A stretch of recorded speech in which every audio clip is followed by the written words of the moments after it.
Eh bien, salut à tous les amis, j'espère que vous allez bien. Écoutez, moi ça super. Aujourd'hui on se retrouve pour une toute nouvelle vidéo sur l'actualité du FC Barcelone. Car oui, pour ceux qui me connaissent pas et qui me découvrent aujourd'hui sur cette vidéo, c'est très simple. Ça fait plus de 3 ans les gars que je vous partage tous les jours l'actualité du FC Barcelone. Donc si toi derrière ton écran, tu es fan du Barça ou tu es fan des vidéos d'actualité, tu es tombé sur la bonne chaîne. Si c'est le cas, n'hésite pas à me bombarder cette vidéo de likes, parce que je le dis pas assez, mais les likes, on va pas se mytho, c'est quand même ce côté. Donc on n'hésite vraiment pas à m'exploser la barre des likes et aussi surtout s'abonner, parce qu'on a un nouvel objectif maintenant qui est quand même assez compliqué, mais j'y crois vraiment. C'est simplement les 100 000 abonnés pour 2027 et il n'y a que vous qui peut le faire. Donc n'hésitez vraiment pas à vous abonner. Aujourd'hui, de quoi va-t-on parler? On va encore un petit peu parler de l'affaire Rashford, parce que c'est vrai, hier il y a eu l'agent forcément à Barcelone avec Deco et tout. C'est un petit peu parlé des Fabrizio Romano a balancé une info concernant Rashford, le Barça et le mercato plus précisément du Barça. Donc un petit conseil, restez bien jusqu'à la fin de la vidéo. Sur ce, je pense avoir un petit peu tout dit. J'arrête de parler, on passe en trop et on commence par l'info numéro 1, c'est parti.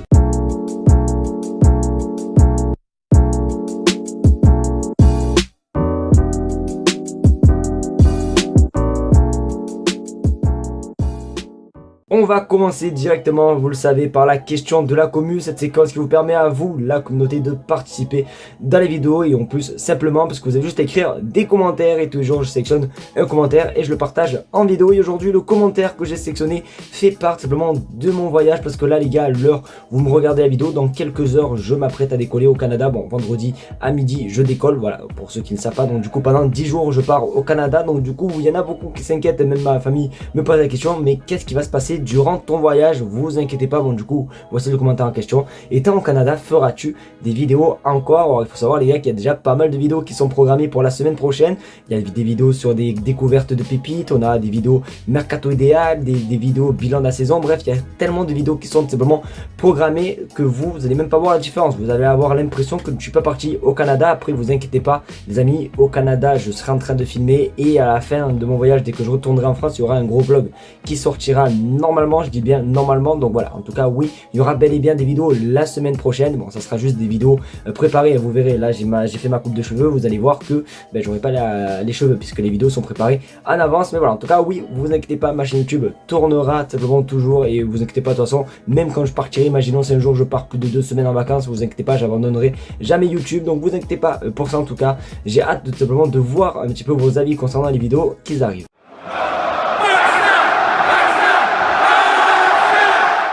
Les amis, on va enchaîner en images, et vous le savez, j'aime bien parler simplement des avancées des travaux concernant le Camp Nou. Le Camp Nou est en rénovation depuis plus de 2 ans. Le Barça a joué simplement depuis tout ce temps au stade Montjuïc, et le stade Montjuïc c'est fini. Normalement on devrait retrouver, je dis bien normalement, on devrait retrouver le Camp Nou pour la saison prochaine. Et on a une image aujourd'hui qui est tombée, et on voit aussi que ça avance plutôt pas mal, parce qu'on apprend qu'ils ont commencé simplement à faire le toit. Non, je ne rigole pas, on regarde sur votre écran. Donc voilà, comme vous pouvez le constater, on peut voir simplement que sur le côté à gauche du stade, vous pouvez voir qu'ils ont commencé un petit peu à faire peut-être le toit supérieur, etc. Donc ça avance vraiment plutôt pas mal, et ça ressemble clairement à un stade de foot, parce que c'est vrai pardon, qu'il y a quelques mois, quelques semaines, il y avait des photos où ça faisait vraiment peur. Je me disais jamais il sera prêt à temps. Et bien là c'est vrai que ça commence à ressembler à un stade pardon, de foot. Donc j'ai hâte simplement de revoir le Barça jouer, parce que c'est bien beau Montjuïc les gars, je le répète tout le temps, mais les tribunes sont super loin. Il est vieux, tu vois, il a fait son temps, et je pense honnêtement qu'on devrait rejouer au Camp Nou, et normalement ça devrait être le cas à partir de la saison prochaine. Alors normalement peut-être d'ici septembre et pas directement en août, mais voilà, en tout cas les amis, il me tarde simplement de voir le Barça jouer. N'hésitez pas à vous me dire ce que vous pensez les gars dans les commentaires, mais en tout cas c'est quand même assez cool de voir les avancées des travaux.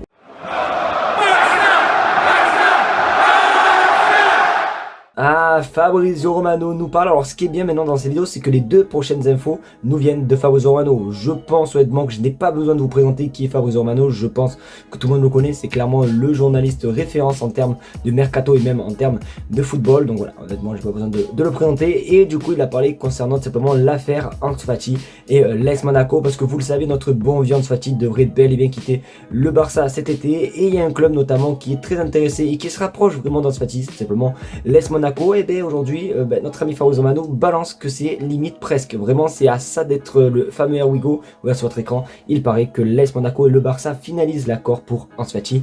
Tout est finalisé côté joueur, le prix avec option d'achat est confirmé et les derniers détails de la clause de revente du Barça sont en cours de finalisation. On y est presque les amis, donc voilà, honnêtement Ansu Fati il va partir du Barça. Alors c'est vrai qu'on aurait aimé nous ne pas le voir partir. En fait, quand je dis on aurait aimé ne pas le voir partir, c'est on aurait aimé avoir une autre histoire avec Ansu Fati, parce qu'Ansu Fati quand il avait commencé c'était pareil, c'était similaire un petit peu à du Lamine Yamal, 17 ans, petit prince, etc., tout exceptionnel, et jamais de notre vie on se disait il va un jour finir à Monaco. T'as vu, donc c'est comme ça, c'est la vie. Après honnêtement je crache pas sur Monaco parce que je suis plutôt satisfait du club. Alors on le savait à 100% qu'il allait quitter le Barça, mais je pensais vraiment qu'il allait pas aller à Monaco, etc. Et c'est quand même assez cool de voir Ansu Fati débarquer en Ligue 1. En plus, comme j'ai dit, je souhaite un petit peu essayer de plus m'intéresser à la Ligue 1 à partir de la saison prochaine. Donc du coup j'aurai Ansu Fati à regarder, donc honnêtement, je serais content. En plus, Ansu Fati, du moins Monaco, c'est un club qui joue en Ligue des Champions, etc. C'est pas un club dégueulasse, donc je suis quand même plutôt content sur cette destination. N'hésitez pas vous à me dire ce que vous pensez les gars dans les commentaires, mais je trouve que ça lui correspond bien.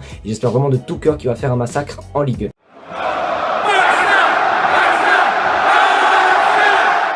Et pour finir, l'info de cette vidéo, vous êtes vraiment pas prêts les amis, parce que oui, c'est Fabrizio Romano qui parle du mercato du Barça, et il dit que oui, le Barça a simplement Marcus Rashford en tête, mais il serait aussi sur un autre ailier, et on va pas se mytho, l'info qui balance, du moins ce qu'il dit est plutôt intéressant, et c'est même considéré, je pense, pour une bombe. Regarde sur votre écran, le Barça veut un ailier cet été, et soyons clairs, Rashford n'est pas la seule option. Par exemple, un joueur pendant qu'ils aiment aussi est Luis Diaz, et on me dit qu'il y a deux autres joueurs présents sur la liste de déco, et c'est Fabrizio Romano les gars qui balance ça, donc autant vous dire que ça donne envie, vraiment ça donne envie d'y croire à un gros mercato. Alors comme je l'ai dit, malheureusement je pense pas que le Barça va faire un gros mercato, parce que chaque saison c'est pareil, on nous annonce tout le monde, et malheureusement on recrute quasiment personne, donc on verra. Mais c'est vrai quand même qu'on va pas se mytho, si vraiment le Barça déjà arrivait à faire le recrutement de Rashford, t'as vu, déjà juste Rashford ça serait exceptionnel. Après s'ils peuvent aller chercher un autre joueur assez intéressant, alors ça m'étonnerait qu'ils fassent Rashford plus Luis Diaz, mais s'ils peuvent déjà te chercher un Marcus Rashford, je serais le plus heureux. Donc si après ils viennent te chercher un autre joueur, ça serait juste exceptionnel. Donc n'hésitez pas vous à me dire un ailier que vous aimeriez bien voir au Barça, sans parler de Rashford, un autre joueur que Rashford. Vous pouvez dire Luis Diaz, peut-être même Rafael Leao les amis. Donc n'hésitez pas vous à jouer le jeu dans les commentaires et à me dire un joueur que vous aimeriez bien voir au FC Barcelone. Mais en tout cas on peut voir que Fabrizio Romano balance une bombe. Les amis, c'est déjà la fin de cette vidéo, j'espère qu'en tout cas elle vous aura plu. C'est le cas, comme d'habitude n'hésitez pas à me le faire savoir en mettant un maximum de pouces bleus, à partager la chaîne YouTube et surtout également vous abonner, parce que oui on tente les 100 000 abonnés et franchement j'aimerais trop les avoir pour 2027. Donc merci en tout cas à tous ceux qui le feront. En tout cas franchement c'est la dernière vidéo avant le Canada, donc merci à vous les amis, parce que je tenais à le dire quand même, parce que ce projet je l'avais lancé avec vous, et au fur et à mesure avec que ce soit les revenus de YouTube etc, j'ai pu mettre de côté et investir sur ce voyage. Donc je tiens vraiment à vous remercier, vous inquiétez pas, vous aurez des nouvelles de moi. C'est pour ça suivez-moi sur Instagram pour être au courant de toutes les stories de toutes les villes où je vais aller, parce que il y a Montréal, Ottawa, Toronto et Québec City qui sont prévus dans le voyage. Donc vraiment les gars, venez me suivre sur Instagram. Mais en tout cas voilà, vraiment un grand merci à vous les amis, je vous aime très fort, et vous inquiétez pas, je ne vous lâcherai vraiment jamais.